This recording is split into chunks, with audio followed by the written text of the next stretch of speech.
also want to talk about what happened after 1991 and, in a sense, how we've been intellectually defeated.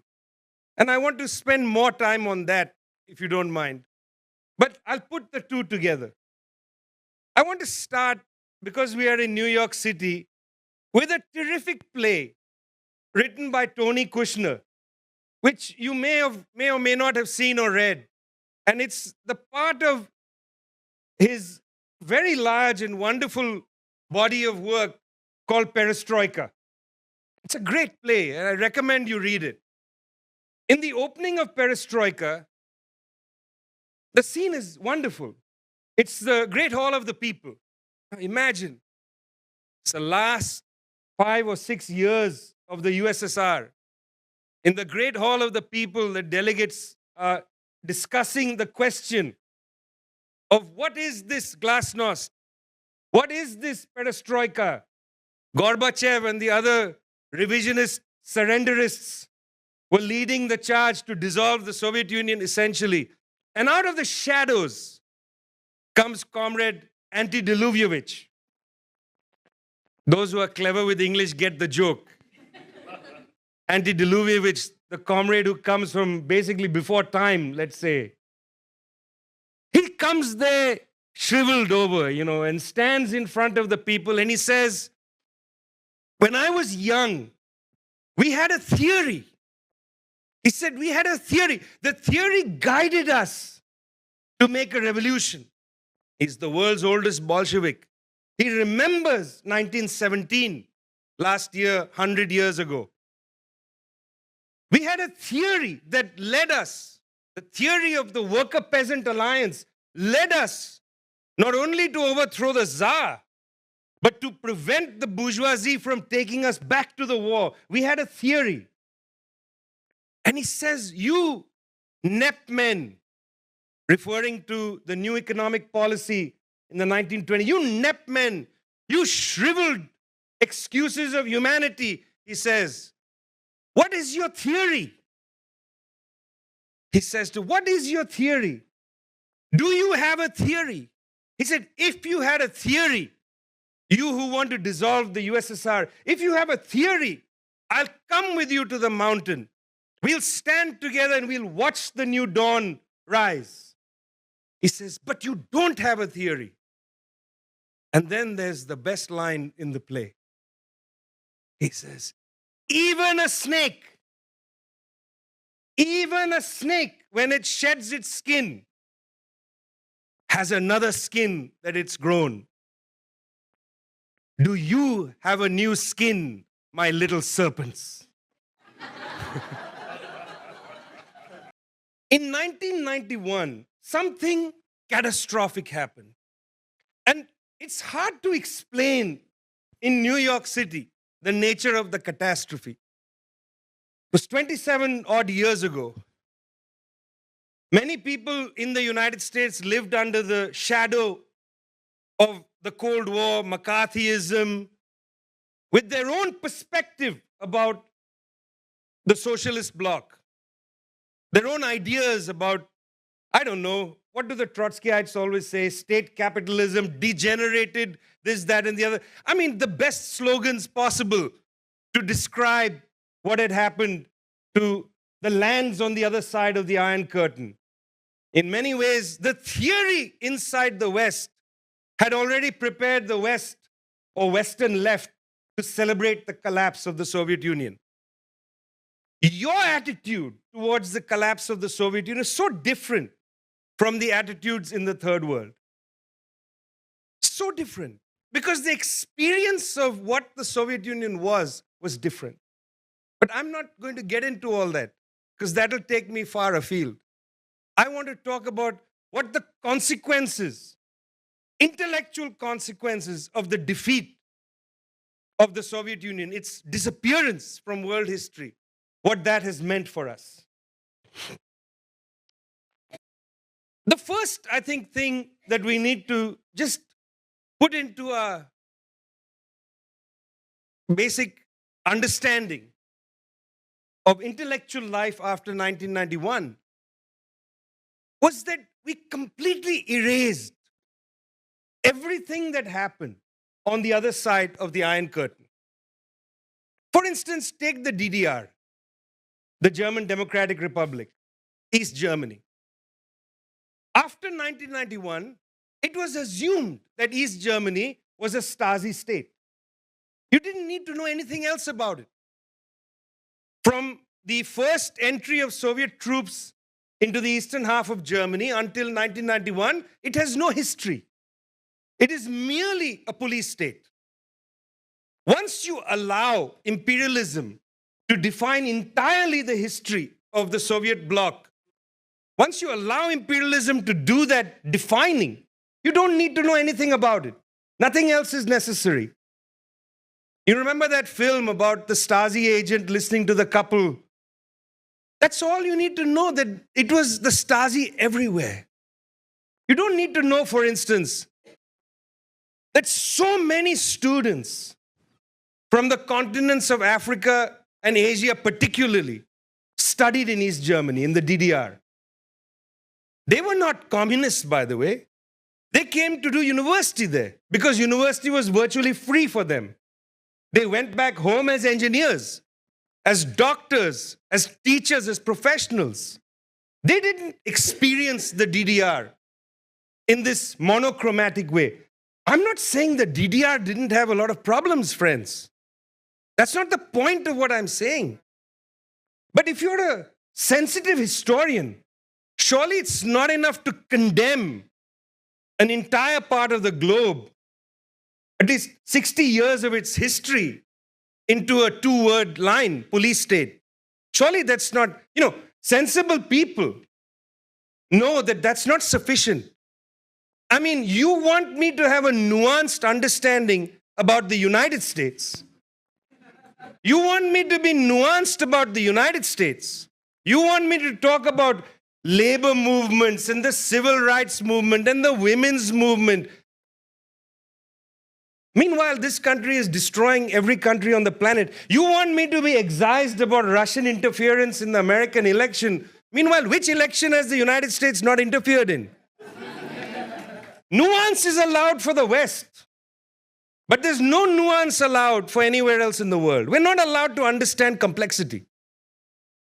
So the first casualty of the defeat of 1991 was the real existing history of everything the other side of the Iron Curtain was erased. So once you erase that, socialism is a real penalty. We can't talk about the fact that they experimented with making societies where houselessness was not a problem. You see, you just walk in this city anywhere, you will see people sleeping on cardboard boxes. It's an abomination. Today, Christina gave you that line from James Baldwin. Two people are sitting in a room, right? There's a dead body under the table, correct? And he says if two people don't say anything, then speech is going to disappear. We lost our moral compass. You can walk down the street, see people without houses, starving, children being poisoned by water supplies in Flint and God knows where else. This is all part of the normal course of life. But here was an experiment to erase houselessness, to erase hunger. It was an experiment. That's the word I want us to use. Because experiments bring history back. We need to recover that history. Otherwise, we cannot come out of the defeat. Second, we have to recognize that as a consequence of the collapse in 91, it was not the left that disappeared in the third world. It was the left that disappeared in the West. It didn't even disappear in Japan. The Japanese Communist Party, whether it's social democratic or we can debate all that, continues to have a role in Japanese society. But in the West, the communists surrendered completely.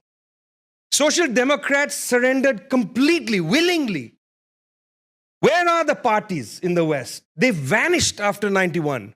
Some of this was that they were a victim again. If we go back to Comrade Antidiluvievich, they were a victim of Eurocommunism. They were a victim of Browderism. They were a victim of their own illusions. which didn't put them at the heart of the working class movement in these societies. Maybe they didn't pivot swiftly enough to deal with the facts of what we call globalization. But certainly there was an ideological and institutional surrender in the West. To recapture that movement is essential. You cannot have a global left unless there is a left in the West. You cannot actually, and this goes back to the point you were making, Lisa, about the Beijing conference. You cannot have global victories unless there is a robust left inside the United States that's smashing this military enterprise. I don't just mean the US military, but arms sales. People in Yemen being killed daily because of US and British arms sales to the Saudi regime. You've got to have a strong left in the United States to destabilize the militarism. You cannot build socialism in Venezuela, and some of you will say, oh, Venezuela, so many mistakes. For all the complaints you have about the Venezuelans, what have you done here to destabilize the financial power of the United States, to shut the taps on credit to any country that they don't want to see lubricated with finance? It's not a question of you spending your time judging countries around the world. The responsibility, and I take this from the understanding in Beijing, the responsibility is to build a movement here. That was a major casualty of 1991. You cannot have internationalism, just to draw from Ani's point. You cannot have internationalism based on liberal sympathy. I feel bad for the people of Yemen. You have to have a concrete understanding of the situation, and that concrete understanding today would lead you to put at the center the question of the arms industry and how the United States as a country benefits from selling basically mechanisms of death to people around the planet. Third, intellectual defeat.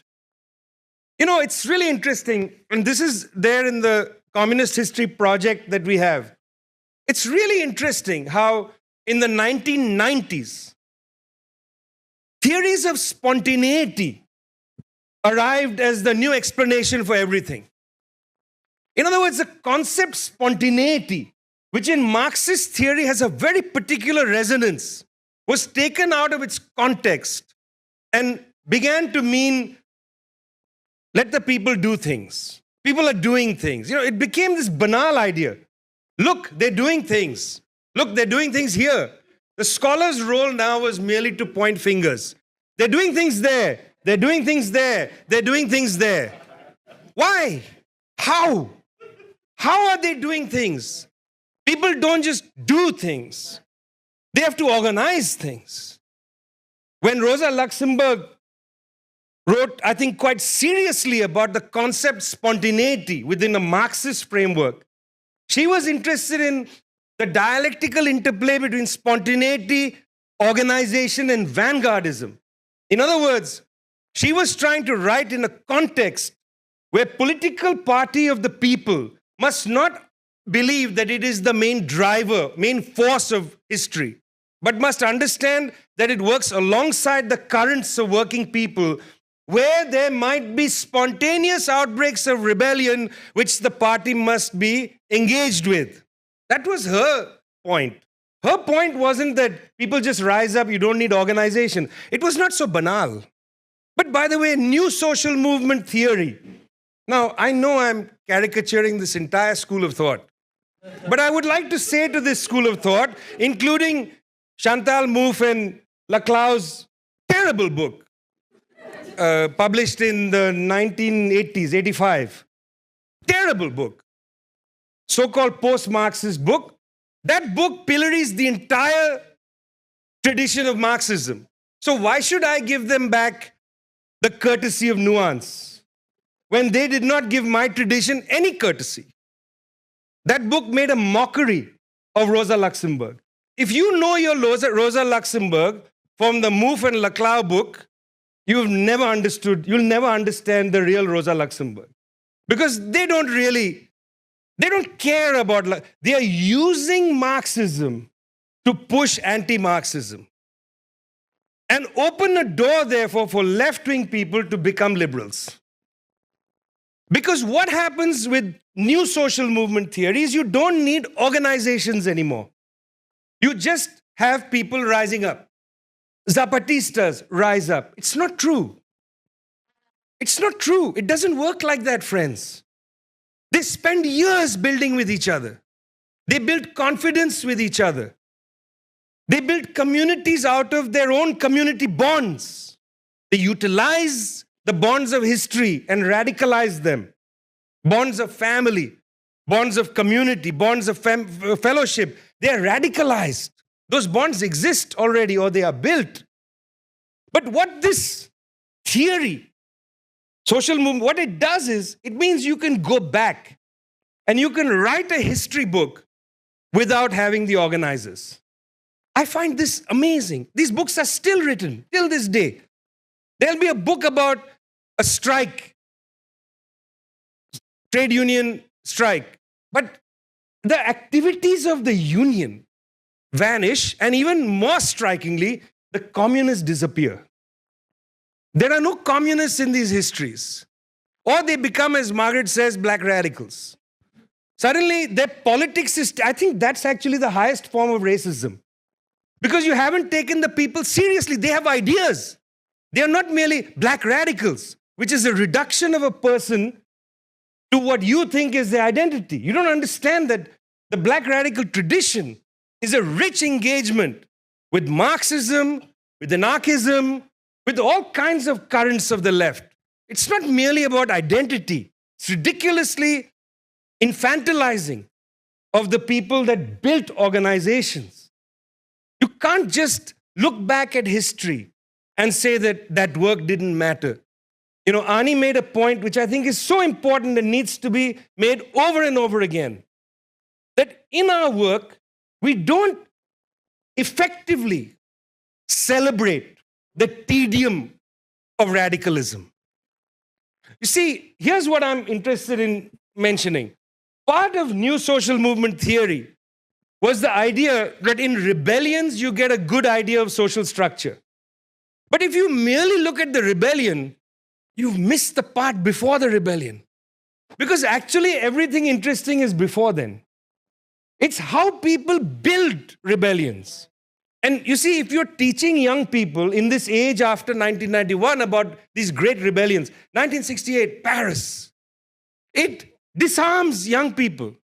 Because then they think, how will I do anything? I live in the most boring time. I don't know how to make anything. They think, oh my God, there's no spontaneous uprising in my area. So suddenly, you've made them without the tools to build anything. So when the moment arises, 2007, 2008, 2009, and young people decide to go and occupy Zuccotti Square, there's no theory to help them. They come there correctly. They are responding correctly to the moment. But there's no theory.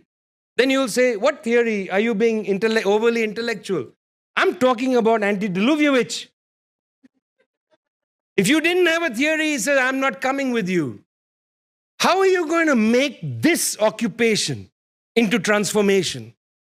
What is your understanding of how you got there and where you're going? This is the side of intellectual life where we suffered, I would say, our most catastrophic defeat. It's not in necessarily forgetting what happened in the Soviet Union, but it's in this. Because you've disarmed generations of people from serious political discussion about how you build to transform. It's not enough to use neoliberalism as an explanation for everything. I read so many books where people say neoliberalism this, neoliberalism that. Neoliberalism is like the boogeyman, like a monster. The question isn't what's bad. Are we teaching young people how to transform? How to take the energy that they feel and build something different. Finally means of this, then I'm going to tell you two quick stories. Don't worry. Finally, it's important to recognize that in the rest of the world, the left did not surrender. And partly because it had already started developing its own understanding of its revolutions. I mean, take the case of India, which I know well. The Communist Party in India splits in 1964.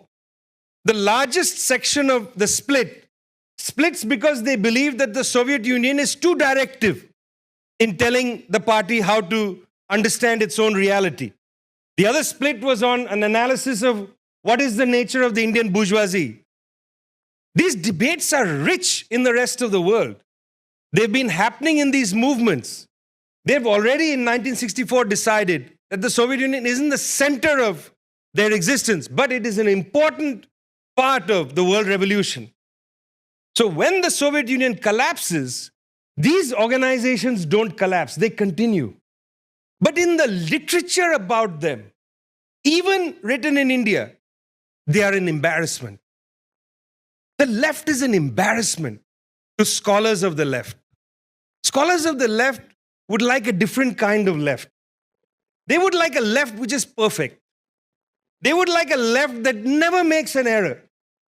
They would like a left that is absolutely understanding of all the intersections that they are interested in. And if the left hasn't already sorted all this out, it is worthless. So in other words, what I learned from this attitude is that the intellectual is perfect. Because the intellectual has transformed all these contradictions. I would recommend you go back and read Marx, early Marx, where he writes, the state assumes that it has liberated itself from the contradictions of society. And it banishes the contradictions to society. And it stands apart and condemns society. Sometimes I feel like left intellectuals have this attitude. You sit somewhere remote and you condemn society. You see yourself as advanced. I am, what are the things? I've forgotten suddenly. There are many arrows that sling through you. Anti-capitalist, anti-imperialist, anti-racist, anti-homophobic, anti-misogynistic, help me, what are the other arrows? Decolonial, anti-fascist doesn't exist anymore because anti-Trump, I think, is a more specific thing. I am somehow immune because I have removed myself. These movements but these movements are messy because they live in the world. The American poet Muriel Rukeyser really put it well when she said that communists are exiles from the future. I mean, it's difficult, guys, to change the world. It's really difficult because the weight of history is burdensome. I mean, don't think that it's easy to move the world. And because one has the correct ideas, therefore one is liberated from the work of moving the world. The job of the intellectual isn't to have the correct ideas. The job of the intellectual is to interpret the world in order to transform it. So one looks then at these parties that exist in the rest of the world and there is an edge of embarrassment because they keep doing wrong things.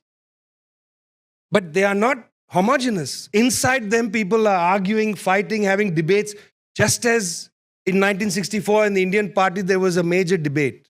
In China, now you see, in the West, we want to have this discussion. Is China communist or has it restored capitalism? This is a classic discussion one hears at, say, what is it called? So it's not called socialist scholars anymore. Left Forum. Who are you to condemn it like that? Is that the best framing you can come up with? Why don't you ask a different question? What do Chinese intellectuals think about what's happening in China? Or ask an even deeper question.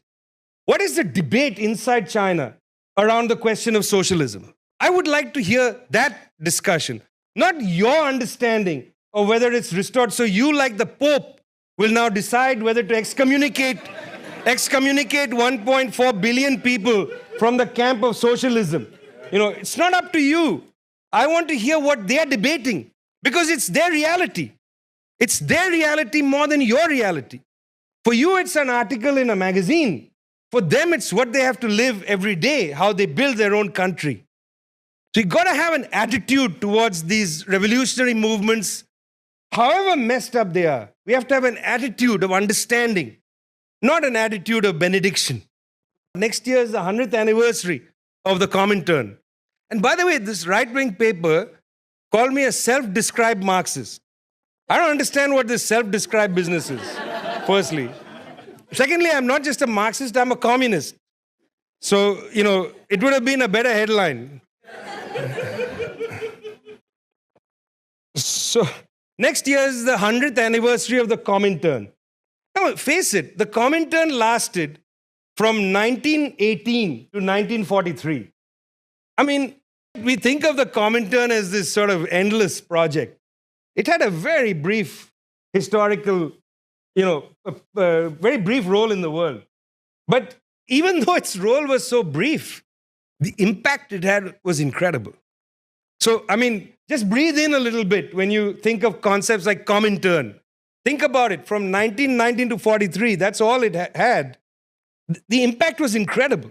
This is not, again, to say that in Moscow, they had everything figured out. By the way, if you go to South American history, the history is even worse, because they were only able to hold one meeting of South American communist parties in 1929. After that, they just shut up shop, because there was a huge debate on the indigenous question, between Maria Tegue's people and the Argentinians and so on. This has to do with the Andes versus the Southern Cone, I think a lot of this. But at any rate, it's a very small history. After the Soviet Union collapsed in 91, and indeed before then, internationalism on the left had become very complicated. Comintern ends in 1943. In the 1950s and 60s, Moscow tried to hold meetings of the international workers and communist parties. The main one was in 1960. But already the communist bloc was totally fractured between China and the USSR, then the very important questions of Albania and Yugoslavia. I mean, it really takes a communist nerd to follow the internal debates between Albania and Yugoslavia, and it's incredible. I mean, you can't imagine. In the West, they said the communist bloc, but actually these people were, I don't know what the proper animal is that just squabbles with each other, but it's that kind of animal that squabbles all the time. Humans.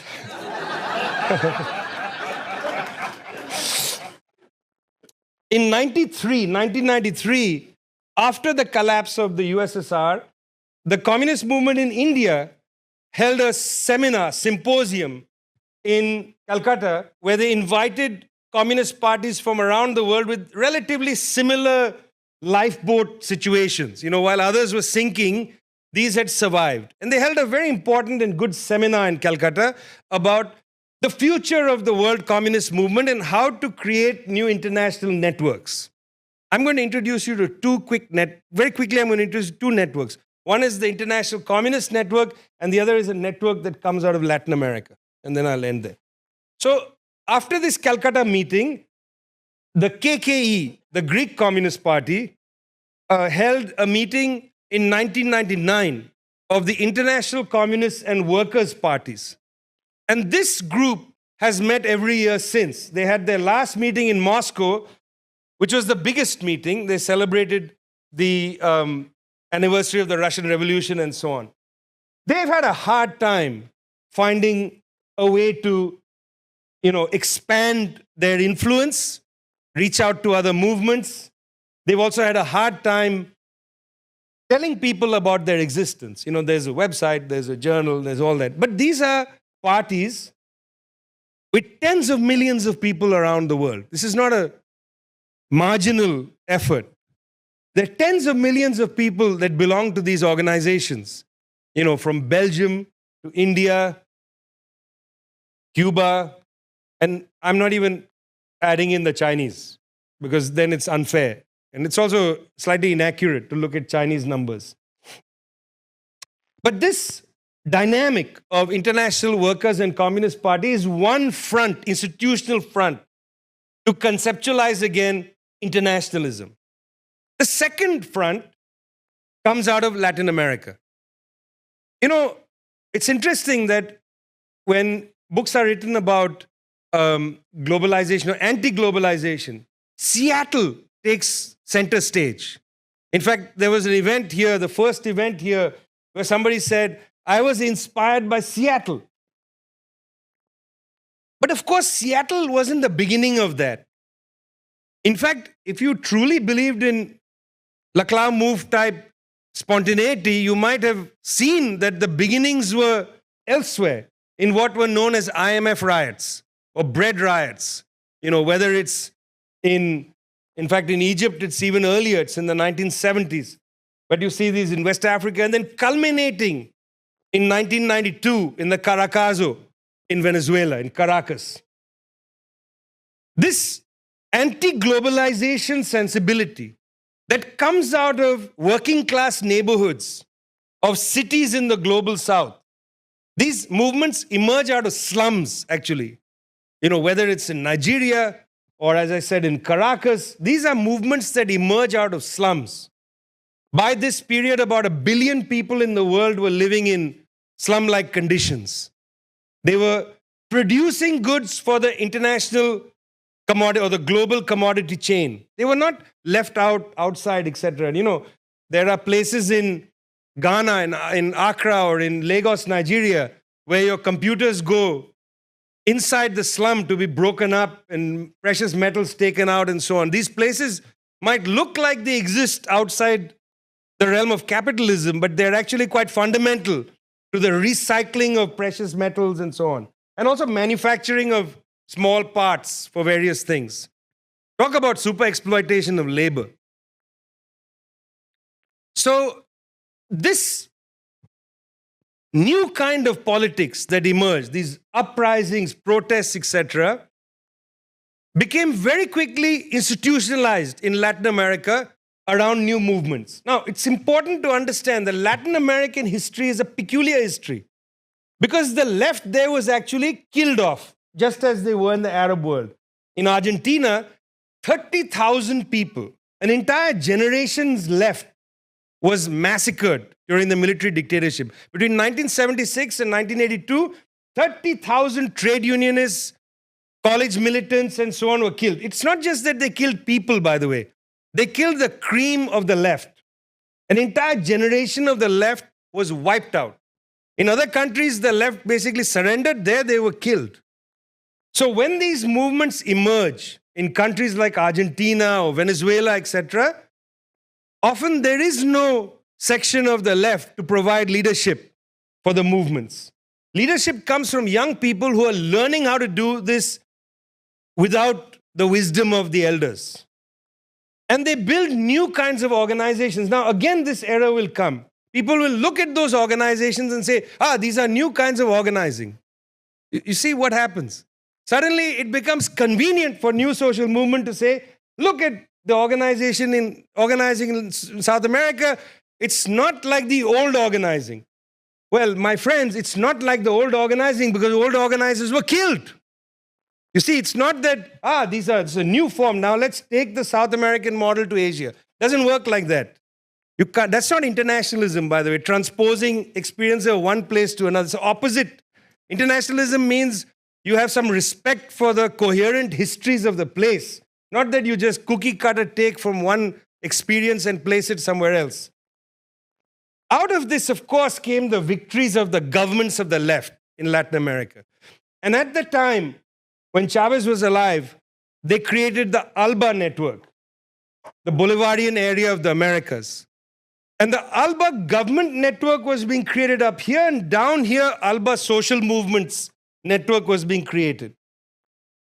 See, when you look at the World Social Forum that started in Porto Alegre in Brazil, this is also written about as if it's part of the story of ATTAC in France and NGOs.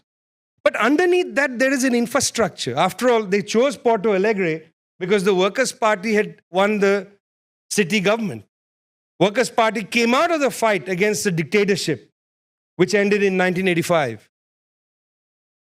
This Workers' Party was one with the other ALBA-type organizations in the area. It had some differences with the network, but they were linked together.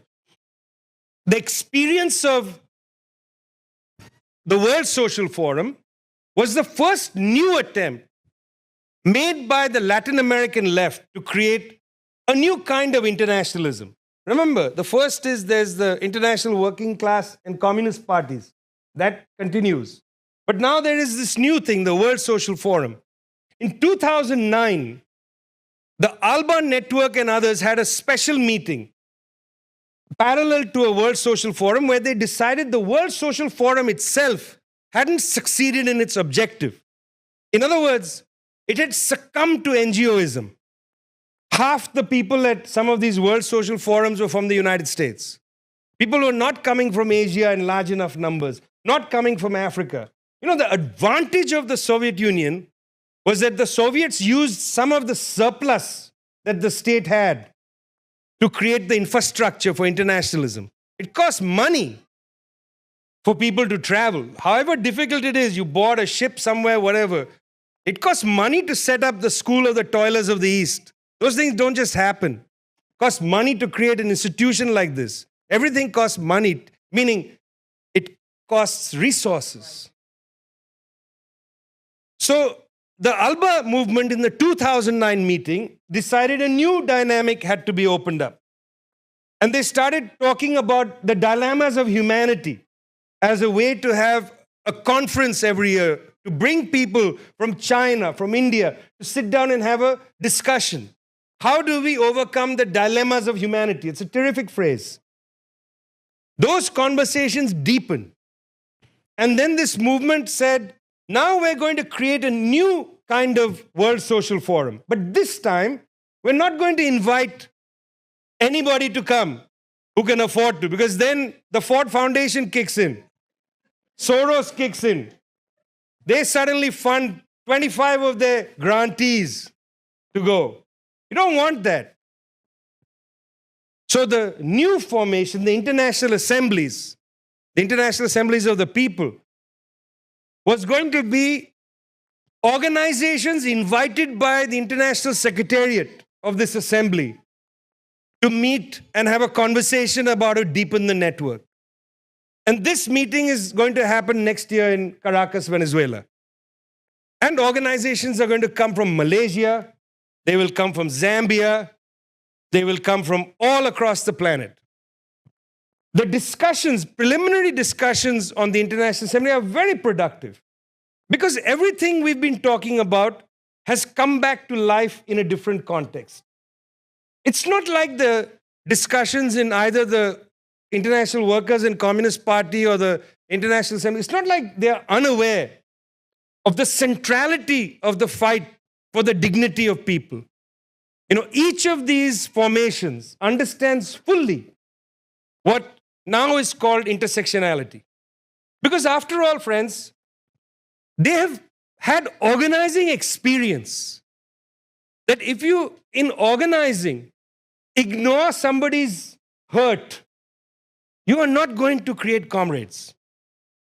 In the experience of organizing, if you say to somebody, look, I know that you have some problems as a woman, but we are just a class here.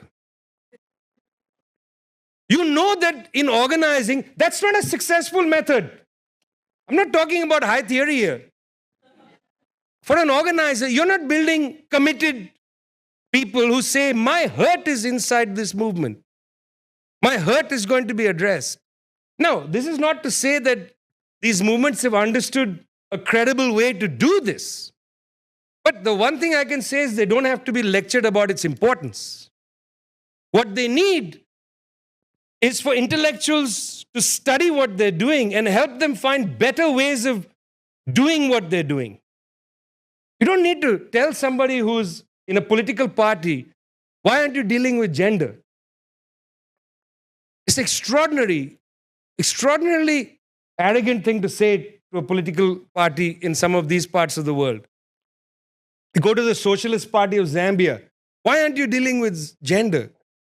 I mean, how can they even begin to organize if the question of women's emancipation isn't in the heart of their movement? But where they fail is what to do about it. They don't necessarily know everything. Nobody is saying that.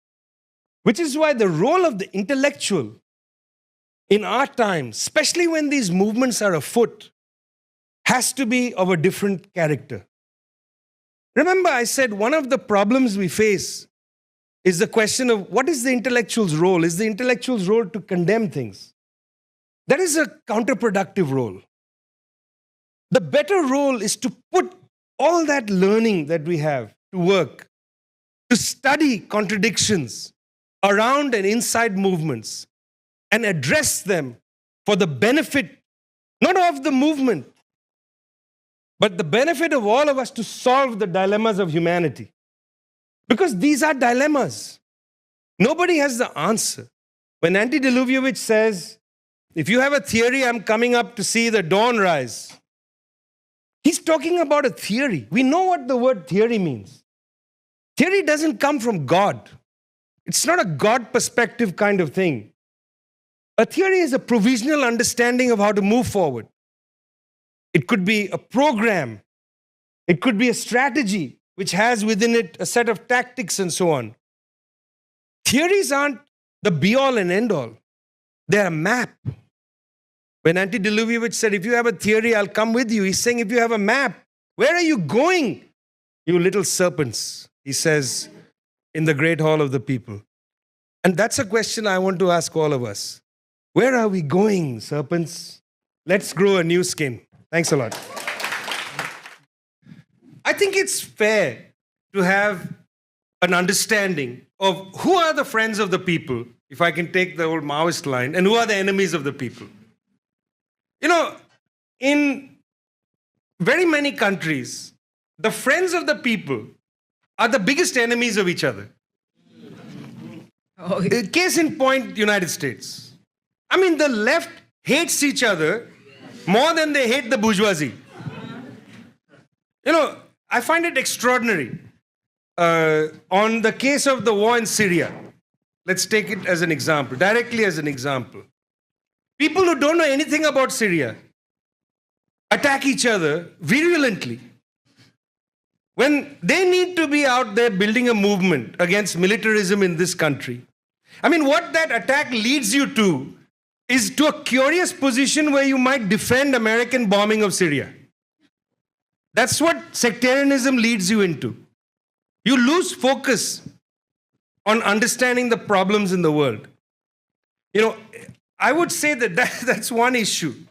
That the friends of the people need to understand you can have differences, but you should not tear each other apart. Imagine if you are not part of a sectarian group, how horrible the left looks.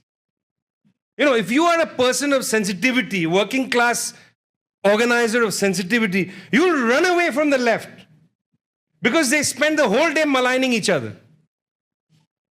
You see, it's important what you had said earlier about making some of these ideas look good.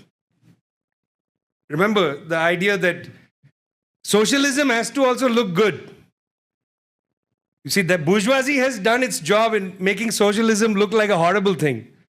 But if you guys are like animals with each other, who's going to say, I'm dying to become a socialist? You have to make your own understanding of what is more important. Winning the most correct position award or building a movement. See, right now, these people are winning as socialists. And online, there are people saying, but they're not socialists. They are making this bad statement, that bad statement. Friends, be patient. You're building a movement. You're not winning a prize. You're not playing Jeopardy. It's not about having the right answer in a game show. If you're building a movement, be patient with each other. Build each other's confidence. Right? So, but I did like your understanding of the 0-1 binary question. Some binaries are productive. Some are not. In India, for instance, the phrase de jure is anti-national.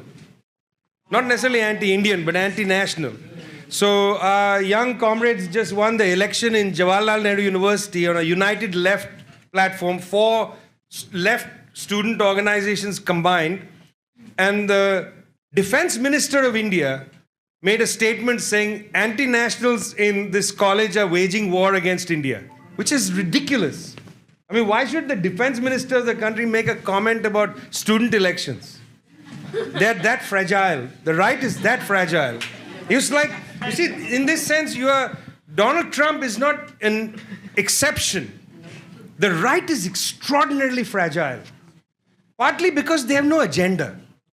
And I'm going to come back to what you're saying, but I just want to make a point related to the earlier thing.